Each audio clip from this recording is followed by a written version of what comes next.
Сәлеметсіздер ме, құрметті әріптестер? Мен математика пәнінің мұғалімі Зейнуллина Әлия Ораққызы сіздерге бүгін осындай бір қызықты платформаны ұсынбақшымын. Бұл платформаны жалпы біз Google сайтынан Genially деп іздеу арқылы таба аламыз. Бұл сайт арқылы сіздер оқушыларды қызықтыру мақсатында барлық пәндерден де тапсырмаларды қиялыңызбен орындай аласыз. Және де бұл сайтқа бірінші тіркелуіміз керек, және ол тегін. Тіркелген соң сіздерде осындай дайын шаблондарды іздеп, таңдап, өздеріңіз ойын құрастыра аласыздар. Мысалы, мына жерде менің өзімнің құрастырған ойындарым дайын шаблондар арқылы. Өзімнің сабағыма квадрат теңсіздіктер тақырыбында осындай бургер дайындау әдісін қолдандым. Бұл жерде көріп отырғандарыңыздай тақырыпты өздеріңіз жаза аласыздар. Соған сәйкес суретті де әртүрлі өздеріңіз таңдай аласыздар. Мен бұл жерде бургердің әр бөліктерін әр дұрыс тапсырма орындаған сайын салып отырдым.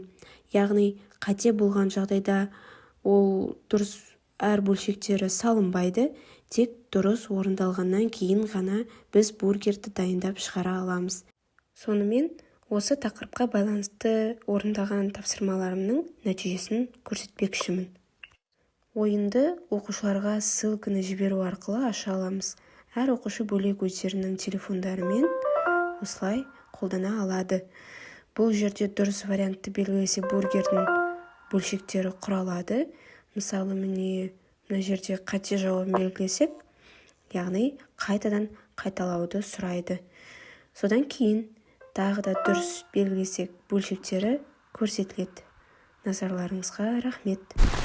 Ендеше 8-ші сынып алгебра пәнінен квадраттық теңсіздіктер тақырыбының қорытынды бөлімінде осы платформаны оқушылармен практикалық түрде жұмыс жасауын назарларыңызға ұсынамын.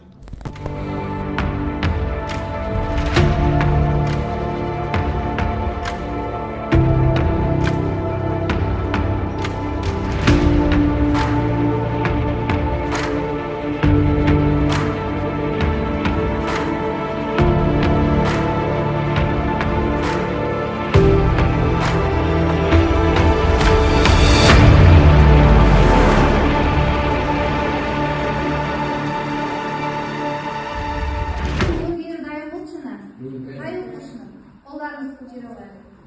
Ал кімнің бургері дайын емес әлі де қайталауды қажет ететін бізде Санжарда, сосын Арнуда, Айдада,